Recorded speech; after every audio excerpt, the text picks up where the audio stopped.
तबस्सुम और नुमान की शादी को 9 बरस बीत चुके थे। उनका शुमार शहर के कामयाब और आसूदा हाल जोड़ों में होता था।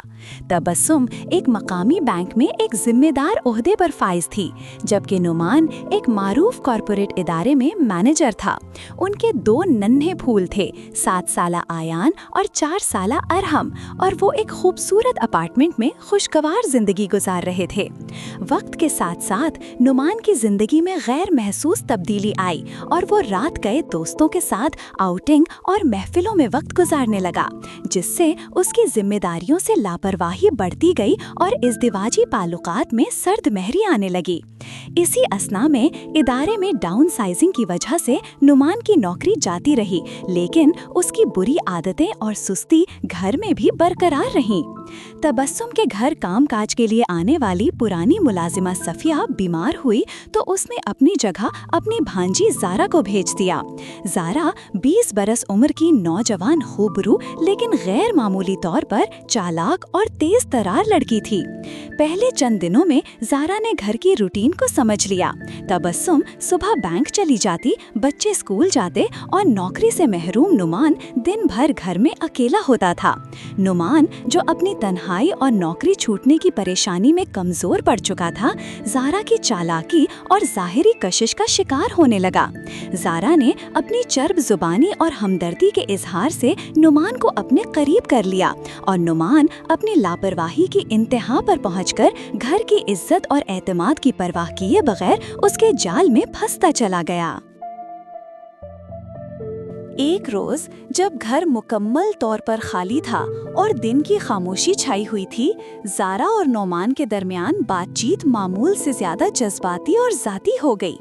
ज़ारा किचन से निकलकर थोड़ी देर नोमान को देखती है, फिर नरमी से कहती है, साहिब, आप परेशान लग रहे हैं। नोमान टीवी से निगाह हटाए बगैर मुख्तसर जवाब देता है, कुछ नहीं ज़ारा, बस वही नौकरी की टेंशन है। ज़ारा आहिस्ता आहिस्ता करीब आती है, डस्टिंग का कपड़ा हाथ में है। वो डस्टिंग करने के बहाने नोमान के सोफे के करीब रुक जाती है। नौकरी तो मिल जाएगी साहिब, आप तो इतने पढ़े लिखे हैं, किस्मत की बात है। नोमान टीवी बंद कर देता है। उसकी निगाहें ज़ारा के करीब आने से उस पर जम जाती हैं। किस्मत? अगर किस्मत अच्छी होती तो इस वक्त बीवी और बच्चे मेरे साथ होते, यूं अकेला न बैठा होता। ज़ारा हमदर्दी जिताती है, लेकिन आंखों में एक खास चमक है। बीबी जी को तो बैंक से फुर्सत ही नहीं मिलती, इतनी मेहनत करती हैं आपके लिए।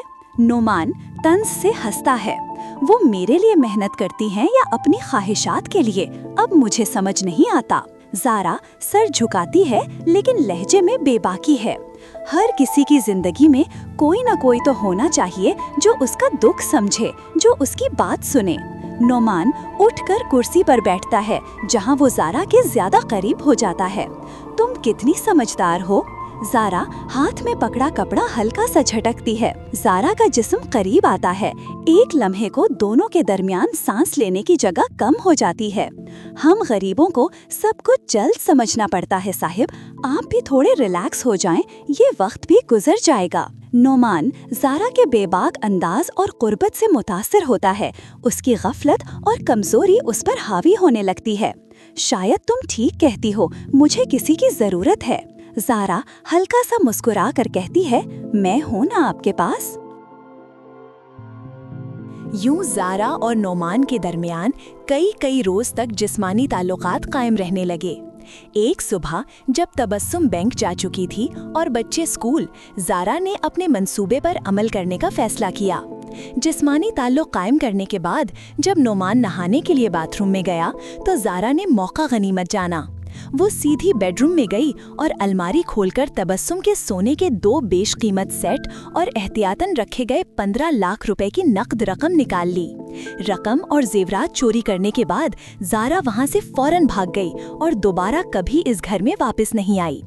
चंद रोज बाद जब तबस्सुम को रकम की जरूरत पड़ी और उसने अलमारी में चोरी देखी तो घर में हंगामा बरपा हो गया।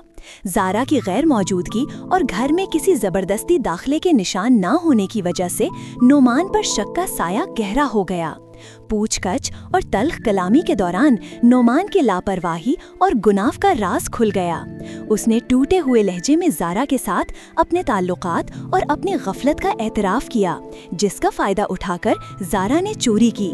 تبسم کے لیے یہ صرف مالی نقصان نہیں بلکہ اعتماد کا قتل تھا۔ اس نے غصے اور ٹوٹے ہوئے دل کے ساتھ نعمان کو 2 ٹوک الفاظ میں گھر چھوڑنے کا حکم دے دیا۔ نعمان اپنی لاپرواہی کی وجہ سے اپنے ہنستے بستے گھر کو بکھیر کر سر جھکائے نکل گیا، جبکہ زارا بھی فرار ہو چکی تھی اور رقم و زیورات برآمد نہ ہو سکے۔ یوں ایک لاپرواہ شخص کی اخلاقی اور مالی غفلت نے ایک کامیاب گھر کو تباہی کی گہری کھائی میں دھکیل دیا۔